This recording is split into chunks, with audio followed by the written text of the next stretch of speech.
Hello everyone, how's it going? Billy Ballgame here, back with another video. On this channel, I'm just a dude who loves to talk about baseball cards. And today, while I was sitting around the house, kind of bored, honestly, because we have another snow day. Or we have a snow day today, so that gives us a 4-day weekend. We may have another snow day tomorrow, and it's going to be really cold Thursday, so we may not be in school Thursday either. And today is Tuesday, the day after President's Day. So I have had a long weekend, and I've been sitting around doing stuff down here in the card room, working on different projects. I spent a big chunk of this weekend building a trebuchet for my son. He's in the Science Olympiad at the school. So I spent a big chunk of Saturday and Sunday working on a trebuchet for my 6-year-old son. But another thing that I did, and I guess I'm at the point in life where I'm thinking about downsizing my collection. And I'm trying to figure out really kind of the best way to do that. So I have a big submission that I just sent yesterday, or actually just mailed off today, to SGC for the 70s and 80s special. And I sent 32 cards out for that. I've already filmed the pre-grading video, so hopefully I'll get those cards back probably one day next week, somewhere around there.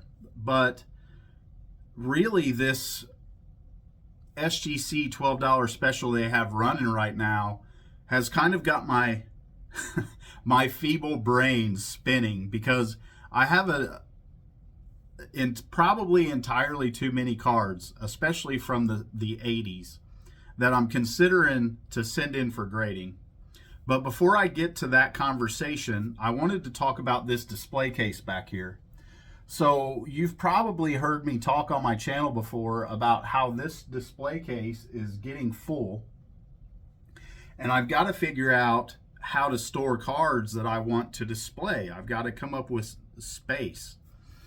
This display case here I've already emptied, and this was a bunch of ungraded cards that I had priced off of a Beckett from 1993 that I just wanted to leave out to display, kind of reminiscent of an older card shop from back in those days. And I had a lot of cards that you would have found displayed in card shops back in those days.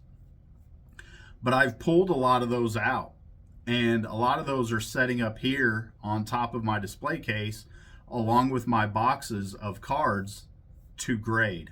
But when I'm trying to figure out how to maximize my space, I came up with an idea. I want to show it to you all. You may laugh at me and tell me that I'm an idiot, and that's fine if that's your opinion. But a few weeks ago, I was thinking about ways to organize and better display cards in this case. And I've looked for card displays online that are kind of 2-tiered offset or 3-tiered offset, to where I can stack cards up in this display case and maximize my room in there. And I haven't really been able to find anything that would work, and anything that would work is insanely expensive. So I have younger kids. I have an 11-year-old son and a 7-year-old daughter, and they love Legos. So I guess it was yesterday, President's Day, while I was sitting around the house, I figured I would start playing with Legos to try to figure out something to help me display my cards in this case. And I came up with a rough prototype, let me know what you all think, of a stand that I can use to display cards. And the nice thing about this is there's a nice space in there if I can tip it forward without knocking all the cards out like that. Hollywood level production on this channel once again. So I'll put these back in, and then I'll turn it sideways so maybe you can see what I'm talking about. Because the issue that I run into in this display case is the cards are too close together, and I can't really see. I have to get right up on the display case to see what cards are in row 2 or row 3. So this has a little bit of an offset to where there's more room in between the cards, so I can see what they look like, what cards are in there. And basically, this top row right here, half of the cards are in this 10-inch wide part of this Lego stand, whatever you want to call it. And what I'm thinking is I would get all black or all gray Legos and build these for my display cases, and I would put these nice finished Lego pieces up here along the top so it looked a little bit more adult, so I didn't have a bunch of pink and green and red Legos randomly mixed in there. But I think that this will work really nicely for displaying my cards, and just wanted to get your thoughts on it. Now, I am almost 50 years old, and if the thought of a grown man playing with Legos to display his baseball cards makes you almost vomit, I understand that completely. But I was trying to come up with something relatively cheap to fix a problem, and I think that Legos might be the way forward. Now what I've got to figure out is what black Lego sets to buy that are going to have all the pieces that I need to build these off with. But I just wanted to show you that. Let me know what you think. If you think I'm a goober, you're all entitled to your opinion. I just didn't want to spend hundreds of dollars to find card stands for these cases, because I've been using these. And really kind of the crux of this is every time I reach in and out of that display case, especially if they're on this second row here where they're stacked 2 deep, but really down on the bottom row where they're stacked 3 deep, every time I reach in and out of that display case to get cards off of these stands, I have a card avalanche.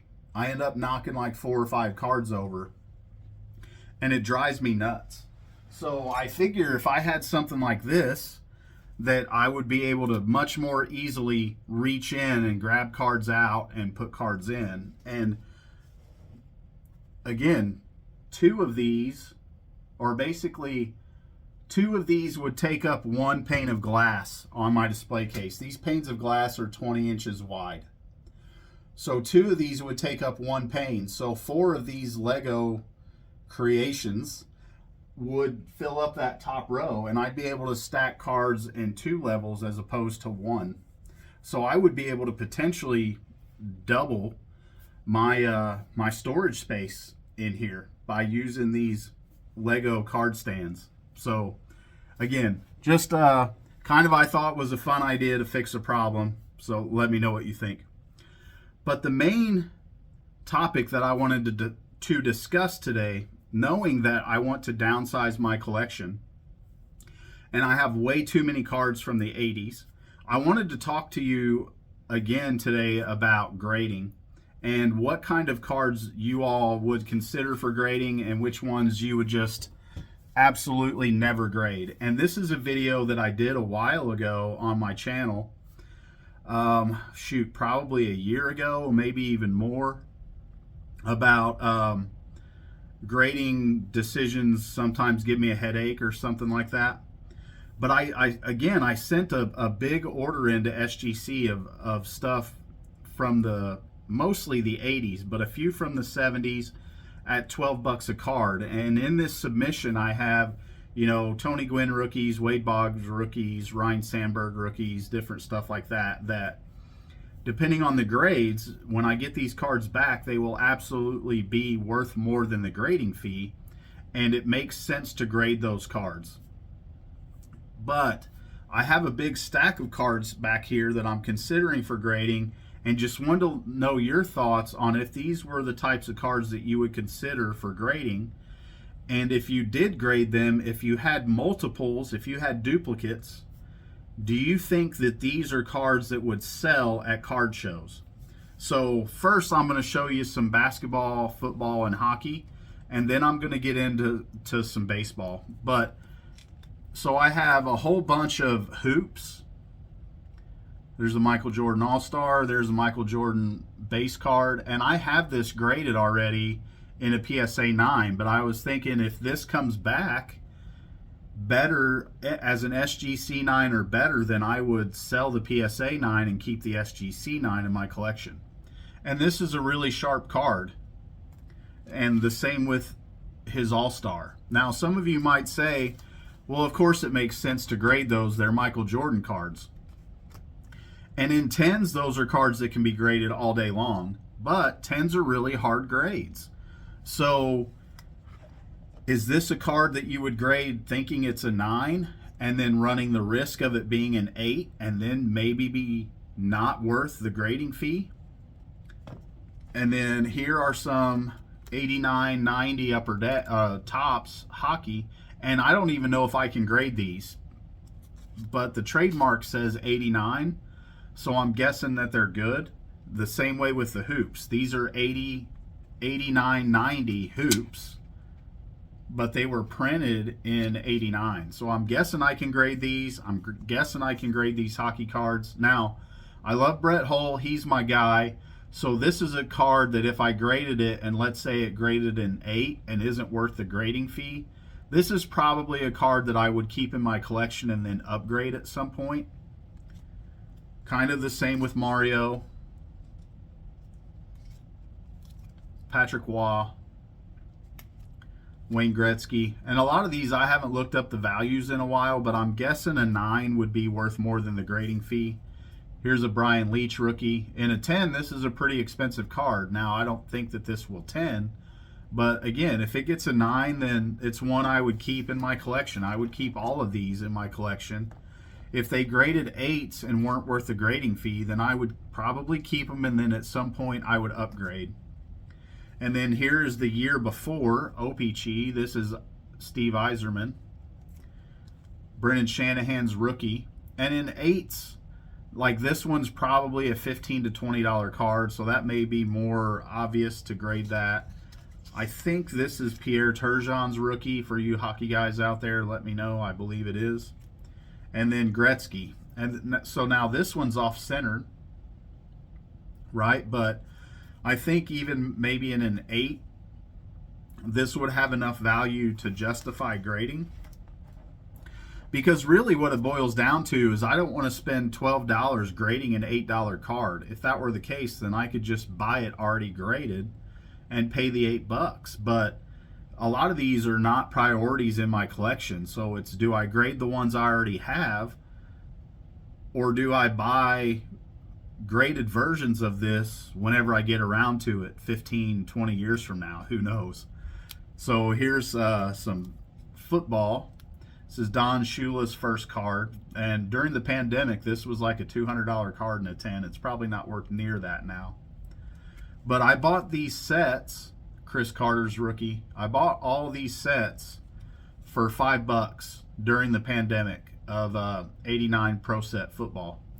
And so far I've graded 2. I graded a Barry Sanders rookie that graded a 9.5, and I graded a Barry Sanders rookie that graded a 10. So all these cards out of these sets are really sharp. It's just a matter of whether or not they are centered. But most of these are Hall of Fame rookie cards. Here's another Tim Brown, a bunch of Tim Browns. And I think these will grade 9s or higher on all of them, and a couple of them have shots at 10s. Here's Michael Irvin. So would you consider grading these cards? And then, of course, Barry Sanders, I know if this is a 10, it's like a $70 card. And a 9, it's probably $20, $25. So that one might be more obvious to grade. But if I have a bunch of duplicates of these and get a bunch of them graded, are these cards that you see at card shows that you think would sell? Because, again, I want to downsize my collection. So what I would do is grade both of these and then keep the best one and then sell the other one at a card show. But these don't have a lot of value. And so would these even sell at card shows? I don't know if I'd be able to sell stuff like that or not. And that's part of the reason why I'm asking. So now I'll get to some baseball. So in a 10, this is definitely worth more than the grading fee. But do I risk getting 8s and then have them not be worth the grading fee? Because eventually I want to do player runs on all these guys, and I already have them. So part of me thinks, why not grade the ones you already have if they're nice enough, and then just sell the duplicates if you're going to grade them, because I can't sell these ungraded at a show. I could put them in a quarter box maybe, but how many of those would I be able to sell, and would I get anywhere if I'm downsizing? So my thoughts are to grade all the ones that I think are worth grading, and then maybe I have 5 or 6 Rickey Hendersons. Maybe one's a 10, and the rest of them are, 9.5 or 9s with maybe an 8.5 or an 8 mixed in there. So in that case, I would keep the 10 and then sell the rest at card shows. But would they sell? So here's an 83 Donruss Yastrzemski. And all these are Hall of Famers that I'm going to want to have at some point in my collection graded. So again, part of me thinks, why not just grade these for 12 bucks? And then I already have it graded. And then if they get 9s or 10s, then I've saved money that way. So really, a lot of these, the only thing I have to worry about is getting 8s or 8.5s. Like this would be a card that I grade and keep in my collection as part of my Ozzie run, because I think this is a really cool card. So I wouldn't necessarily be concerned about the grade on this specific card. And then I have other ones like some lower grade 70s cards. Like this is a Glavine rookie. I don't know what a 4 or a 3 is worth, but is that a card you would grade? Because I want this card graded in my collection at some point. I think I would rather probably have something closer to a 7 that had better eye appeal. But is this a card you would consider grading if you think it's a 4, and let's say a 4 is worth, I don't know, 20, 25 bucks? Would you grade this card? Kind of the same question for Ted Simmons. Same question for Johnny Bench. Like, these are not high-grade cards. High-grade cards. I think probably the best I could hope for on these that I just showed you is a 4 maybe.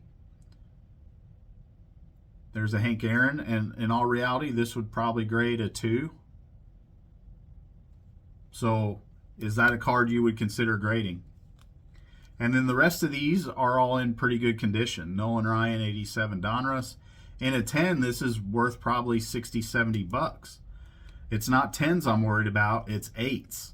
Because 9s I'm going to break even or maybe make a little money on potentially if I were to go to sell them. It's 8s and 8.5s that I'm worried about. Wade Boggs. And maybe eventually I would like to get, all the Hall of Famers graded from the 87 set as part of player runs. So is it worth to grade these while I can get them graded at 12 bucks a piece? And like this Rickey Henderson's a really sharp card. The only question is it centered well enough to where it could grade a 10? Because I think it's probably a little bit off top to bottom. And in 9s, I would probably be okay with it. But is this a card that I could sell at a card show in a 9?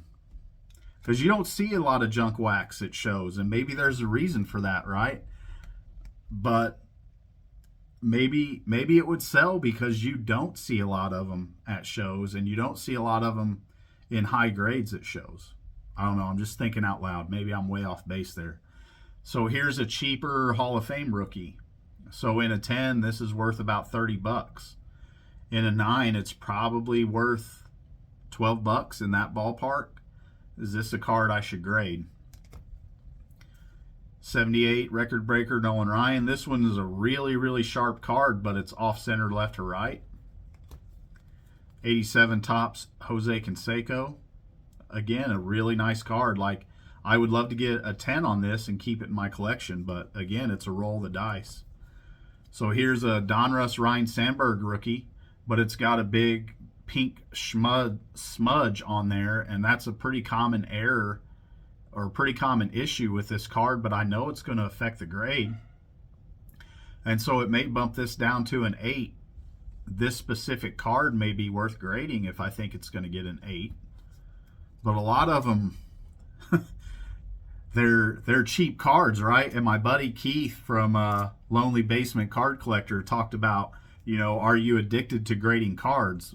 Do you grade cards that aren't worth the cost to submit them for grading? And I try not to do that. Even if I'm going to keep it in my collection, I try not to send cards in to get graded that are going to cost more in that grade if I just bought it already graded.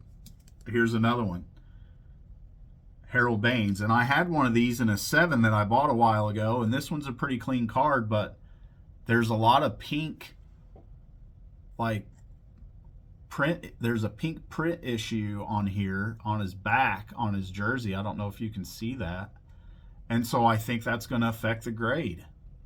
And so I just don't know if that's a card I should grade or not.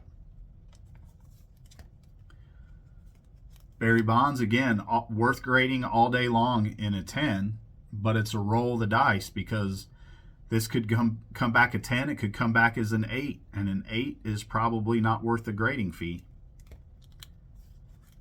Dwight Gooden rookie, this is probably more clear-cut, worth grading, especially I think this one's going to grade maybe a 9, but it's off-center top to bottom.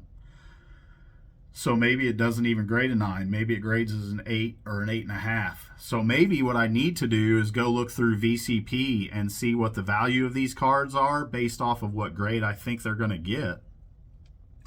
And then that will help me pare down my list. But man, I've got a whole lot of cards back here for grading. And a lot of them don't fall into that special because a lot of them are from the 90s and stuff. But here's Donruss, the rookies, Mark McGwire. Again, in a 10, this is worth grading all day. But we know that SGC just doesn't hand 10s out. Here's another one, Bo Jackson, worth grading in a 10 all day. But this one has a print dot on the bottom. So is that a card I should grade or not? 88 Fleer, Tom Glavine. His rookie card in a 10 is probably worth 30 to 50 bucks. I don't know if this can get a 10. I mean, it's a pretty clean card. It's sharp. It looks like it's centered. But it's a roll of the dice with all these because it could come back a 10. More than likely, it's going to come back a 9. And then is a 9 worth 12 bucks or more? 86 Topps Canseco. This one's a little off center left to right. So maybe this is a 9. If it's a 9, it's probably worth grading. In an 8.5 or an 8, it's probably not.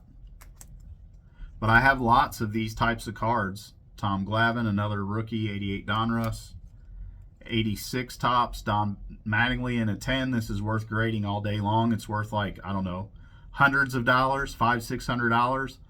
But it's probably going to be a 9 best case. And then I run the risk of getting an 8. And if I get an 8, is this worth the grading fee?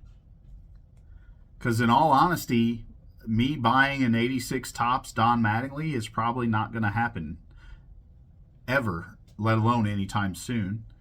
88 Topps. And I love Don Mattingly. Love the 86 Topps set. But it's just not a high priority. 88 Topps Nolan Ryan. Surprisingly an expensive card in a 10. It's like a $150 or $200 card in a 10 just because these have so many issues with centering and print issues, and this is a really clean version. Another Willie McGee rookie. This would probably be a personal collection card. Here's a good one. Don Mattingly. Now, in a 9 or 10, it's worth grading all day long, but look at the centering on that. There's no way that's a 9 or a 10. I've pre-graded it as an 8, 8.5, which puts it really close to whether or not it's worth grading. Same way with the Darryl Strawberry. And this one is actually a little bit better than the Mattingly. Here's a 82 leaders from the 83 set of Henderson and Tim Raines. You guys know that I love combo cards. And so in a 10, like, this is worth grading all day long, but it's only like $100, $150 in a 10. So you figure it's probably worth 20 or 30 in a 9, and then probably 10 or 15 in an 8. So a lot of risk with grading these types of cards. you really have to hope for worst case scenario a 9 with a lot of them. And like, I love this Will Clark card. This is an iconic card, you know, from my childhood. We thought Will Clark was going to be a Hall of Famer, and he is a really good player. I don't know if he'll ever make the Hall of Fame, but I've got 2 of them. So do I grade both of these, hope one of them gets a 9 or better, or that they both get 9 and better? One maybe gets a 10, and then I sell the lowest grade? I don't know. It's really risky. Here's a Bowman's Best, Sammy Sosa. This, I think, is on Mike Payne's 100 Greatest Cards of the 80s. At one point in time, back in the late 90s, this was a $50 card. Now it's probably $30 in a 10. Barry Larkin rookie. I think $60, $70 in a 10. But man, in an 8, this is probably worth $5. So maybe I'm answering my own questions. Maybe I should review these very well, look up the values on VCP, figure out what grade I think they're going to get, worst case scenario, and then see what that value is. So if I think a card is going to be an 8, worst case scenario, and it's a $10 card, maybe that's not one I send. But then if an 8 is worst case scenario, then what if it gets a 9? Then it would be worth grading, right? So I don't know. I love grading cards. I love testing myself against SGC's graders. I think they look great in slabs. I've said it before, there's no better way, for me anyway, to increase the value of my collection. Cheaper. If you send a card in to get graded for $12 and it comes back a 9 and it's worth 30, like, you just paid $12 for a $30 card, whereas if you went and bought it at a show, then you're probably going to have to pay $30 for it. So for me, it's a good way to build value in my collection and save money on a lot of these cards that I would like to have graded at some point in my collection anyway. Here's 82 RBI leaders with Eddie Murray and Mike Schmidt. So this is from or 81 RBI leaders from the 82 set. And this is a great card. I think this could get a 9. And it's probably a $30, $40 card in a 9, but again, it's 8s that I worry about. 83 Yastrzemski. 86 Cal Ripken. Pretty clean, right? But it's got tiny touches up there on the corners where it looks like they didn't get cut clean. So can I get a 9 in this? Because if I get an 8, it's probably not worth the grading fee. The Cobra just went in the Hall of Fame. Here's a really sharp 79 tops. But again, Dave Parker, this card doesn't have probably a whole lot of value in a 9. Maris and Hank Aaron. Another one from the 79 set. Really clean card. 87 Donruss Ozzie Smith. Now this would be one for my Ozzie player run. And in a 10, it's probably worth 50, 70, maybe even $100. In a 9, it's probably worth 15 to 20. Same way with the 86 Donruss. And this one probably has a shot at a 10, but will it get one? 89 Upper Deck. 87 Tops. And I have this one pre-graded as a 9.5 or a 10. Now I would want to go back through and look at it again, but if I was pretty certain that this would grade a 9.5, worst case scenario, then it's probably worth grading. And again, these would be cards that I would want to keep in my collection, but is it going to help me downsize if all this other stuff comes back with low enough grades to where I can't sell any of it at shows? That's not helping me downsize unless I just give them away. 79 Tops Johnny Bench. So I have this as a 7. So maybe I need to look and see what a 79 Johnny Bench is worth in a 7. My guess is it's probably worth 10 or 12 bucks. So is that a card I should grade? 81 Tops Henderson. I have this one as an 8. 84 Fleer Steve Carlton. And some of you might say that I'm crazy. Why would I even consider grading a 15-cent card? And you might be right, but again, eventually I'm going to buy this card graded for my collection anyway, so why not just grade the one that I already have? And because this one's a sharp one, right? Like this might have a shot at a 10. In a 10, it's probably worth 40, 50 bucks. 81 Topps Yastrzemski. This one's off center top to bottom, so probably best case scenario for this is an 8. But then I have it graded in my collection. Here's another stolen base leaders. This is an 81 out of the 81 set with Henderson. I love these superstar specials. Here's a Henderson. Nice looking card. It might be off slightly left to right. So I don't know if that card could grade a 10 or not. Here's Johnny Bench. This one's a little bit more off center, but still the best, if not the best catcher of all time. And this one I think is really cool. Tim Raines and Reggie Jackson together, speed and power.